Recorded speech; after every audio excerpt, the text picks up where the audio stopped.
घडण्याकरता सुद्धा पुण्य लागतं महाराज.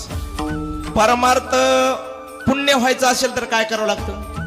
परमार्थ करावं लागतं. पुण्य व्हायचं असेल तर काय करावं लागतो? परमार्थ करावा लागतो.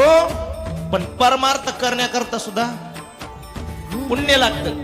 पुण्याशिवाय परमार्थ होत नाही. ज्याचं काहीतरी पुण्य शिल्लक आहे, ज्याच्या जीवनामध्ये काहीतरी पुण्याचा ठेवा आहे, त्यालाच हा परमार्थ घडतो, नाहीतर घडत नाही. नामासी विनमुख तो नर पापिया, ज्याच्या मुखामध्ये देवाचं नाव सुद्धा येत नाही. सप्ताह सुरू झाल्याच्या नंतर जो गाव सोडून निघून जातो, अशाला प्राप्त होतं काही नाही महाराज. नाम घेण्याकरता, परमार्थ करण्याकरता सुद्धा काहीतरी पूर्वजन्मीचं काय लागतं?